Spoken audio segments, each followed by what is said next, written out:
Bonjour à tous et bienvenue sur cette vidéo, je suis Rosine du blog J'aime être maman et aujourd'hui je vais encore te partager des petites astuces sur la parentalité positive. Alors je vais te poser une question, rencontres-tu des problèmes d'endormissement avec ton enfant? Si c'est le cas, alors bienvenue sur cette vidéo. Donc je sais, comme c'est pas facile du tout, c'est très difficile en tant que parent puisque je l'ai vécu pendant quelques temps avec mon petit au niveau de l'endormissement. C'est assez compliqué, donc là je vais plus parler pour les enfants que les bébés. Hein, je sais pas, on va dire à partir de, les enfants, allez, 1 an et demi, 2 ans. Et là où c'est problématique, c'est au moment du coucher. T'en peux plus de cette journée où t'as juste envie d'être tranquille sur ton canapé avec ton mari, à te reposer, à te détendre, à profiter de ce calme, s'entendre crier, pleurer. Je sais de quoi je parle. J'ai vécu la même chose. Et parfois, on ne sait plus comment faire et moi j'avais envie de te donner en fait quelques petits éclairages qui pourront peut-être t'aider. Donc j'ai noté ça sur ma petite feuille. Déjà la première chose, au moment du coucher, pour moi, ce qui est important en fait, c'est de vraiment de lâcher prise. De lâcher prise au niveau de l'heure, au niveau du sommeil de l'enfant. Alors quand je parle de lâcher prise, c'est-à-dire que nous, dans notre société, dans notre culture, souvent les enfants, on les couche vers 20h, 20h30. Or, c'est pas forcément son rythme biologique à ton enfant et que il faut savoir qu'il y a des enfants qui s'endorment à 22h, 22h30 et parfois même 23h. Aïe aïe aïe, c'est dur à entendre, mais crois-moi que c'est la vérité. Nous, tu vois, à la maison, notre enfant, lui, on le couche à 21h. Et il s'endort pas avant 21h30. Alors là c'est mieux là, plus il grandit et plus il s'endort vers 21h, 21h15. Mais on a vu même aller jusqu'à 22h au coucher. Donc c'est vrai que c'est pas facile, mais le fait en fait de respecter son rythme biologique, parce que oui, on est tous des êtres différents. C'est comme nous adultes, hein, il y a des personnes qui préfèrent se coucher tôt, d'autres qui n'y arrivent pas, qui s'endorment plus tard. Donc en fait c'est important de vraiment de repérer en fait les premiers signes de fatigue de ton enfant. Donc ça peut être frotter les yeux, bâiller, se frotter les oreilles, demander les bras. Et là c'est là que tu te rends compte en fait que ton enfant est fatigué. Nous ce qu'on faisait à la maison c'est qu'on a testé différentes heures. Alors il y en avait, c'était la catastrophe, et puis d'autres on se disait ah tiens là on a l'impression qu'il s'endort plus rapidement. Parce que c'était son heure à lui. Donc on a remarqué qu'en général c'était 21h, on commençait à lui lire une histoire, le rituel du soir, et puis les petits câlins, et puis on s'est rendu compte qu'en fait il s'endormait beaucoup plus rapidement à cette heure-là, que si je le couchais à 20h, 20h30. Donc voilà, pourquoi s'obstiner à vouloir l'endormir absolument à 20h, 20h30? Toi tu vas passer plus de temps, tu vas t'énerver, donc voilà, la petite astuce, en tout cas tu peux essayer vraiment, c'est de trouver l'heure idéale pour ton enfant. La deuxième petite astuce que je peux te donner, c'est vraiment d'avoir confiance. Quoi qu'il arrive, ton enfant finira par s'endormir seul ou s'endormir rapidement. Il faut du temps au temps. Tu vois, comme ton enfant, il n'a pas appris à marcher du jour au lendemain. Et au début, il était allongé, il a fait du 4 pattes. Après, il a réussi à se mettre debout, il a fait quelques pas, puis il a réussi à marcher. Donc le sommeil, c'est pareil. Il faut des étapes. Voilà, il faut prendre le temps. Donc tout va bien se passer. Je t'assure que ton enfant finira par s'endormir tranquille. Nous, au début, je t'avoue qu'on n'y croyait plus, mais tu vois, aujourd'hui, on est super contents puisqu'il s'endort seul et rapidement. Et sans nous. C'est ça qui est important. Donc vraiment, aie confiance. Ne pars pas pessimiste en disant de toute façon ce soir ça va être encore la galère. Non, non. Lâche prise, ok. Mais aie confiance. Aie confiance que un jour ça va arriver. Ne pars pas pessimiste. Voilà. Une autre astuce que je peux te donner, c'est de remplir son réservoir d'amour.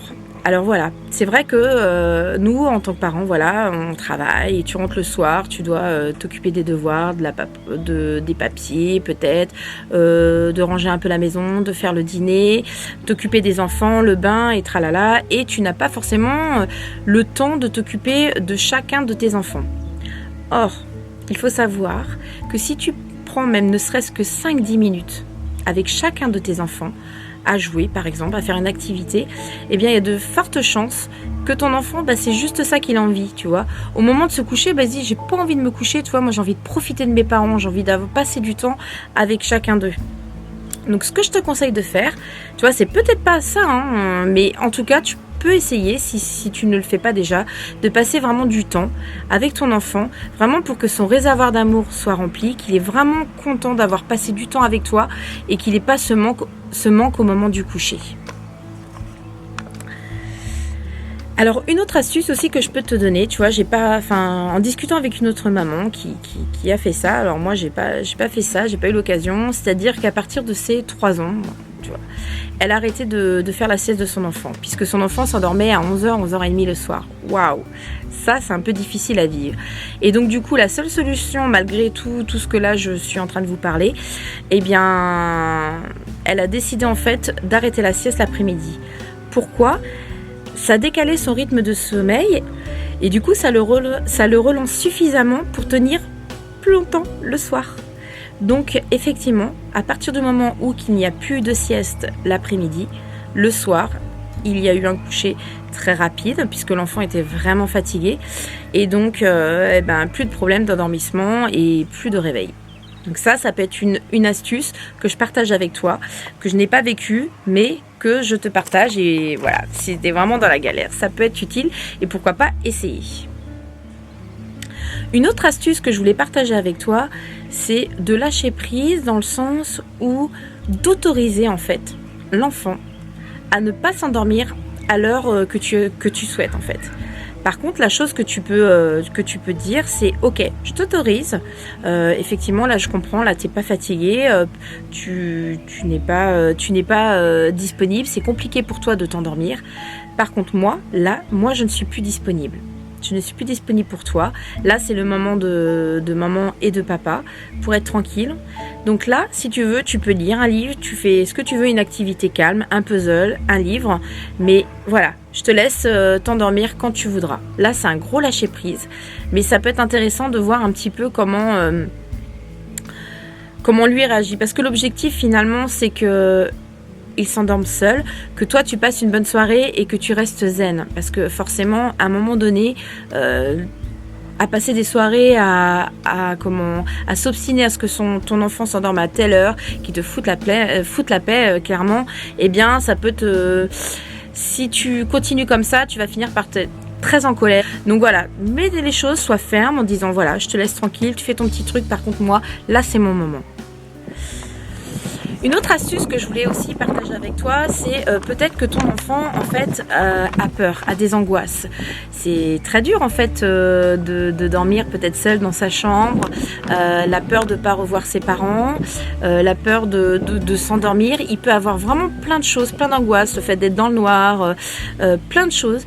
Donc là, ce que je peux te donner comme astuce, c'est peut-être aller voir soit un psychologue, soit un coach sur la parentalité positive, ou aussi aller voir des naturopathes. Alors ça c'est génial, tu vois. Au niveau des peurs, on peut te donner par exemple des fleurs de bac. Donc c'est ce que j'ai utilisé pour mon petit garçon, qui a très très bien fonctionné. Donc moi je suis pas là pour te conseiller ou choisir quelle fleur de bac, mais vraiment je t'invite à aller voir ton naturopathe et puis lui demander conseil. Les huiles essentielles, donc moi j'ai utilisé l'huile essentielle de lavande et d'orange qui ont très bien fonctionné également. Donc voilà, vraiment je t'invite pour tout ce qui est angoisse, aller voir, je pense déjà dans un premier temps, ton naturopathe. Je pense que déjà ça peut vraiment fonctionner. Ensuite, pour tout ce qui touche les angoisses, parce que les enfants vont pas forcément te dire de quoi ils ont peur, ils le savent pas forcément, eh bien ça peut être intéressant de faire des petites histoires avec les Playmobil, tu vois, sans vraiment dire le Playmobil, ah bah tiens c'est Evan, ou enfin le nom de ton enfant, mais vraiment un petit garçon, voilà, ah bah tiens il va aller au dodo, tu vois, tu fais le petit rituel, machin, ah il pleure, mais qu'est-ce qu'il peut avoir? Et tu vois, avec l'enfant, peut-être qu'il va lui poser la question, bah à ton avis, pourquoi il a peur cet enfant au moment d'aller se coucher, et voir un petit peu comment réagit ton enfant. Ça peut être vraiment sympa de mettre ça de façon ludique. Donc je t'invite également, voilà, à utiliser ces petites astuces. Donc j'espère que cette vidéo va t'aider parce que je sais que c'est vraiment difficile pour les parents au quotidien de vivre ça, l'endormissement, le sommeil, c'est vraiment quelque chose qui peut vraiment être très difficile à vivre. Je sais de quoi je parle, je peux te comprendre. Sache que tu n'es pas le seul. Donc j'espère que ces petites astuces vont t'aider et n'hésite pas à partager en commentaire tes difficultés et puis me dire si ces conseils t'ont aidé au quotidien. Voilà, je t'invite également à télécharger mon e-book 5 règles d'or pour que ton enfant t'écoute sans que tu aies besoin de crier. Voilà, juste en dessous de la vidéo. Bye bye!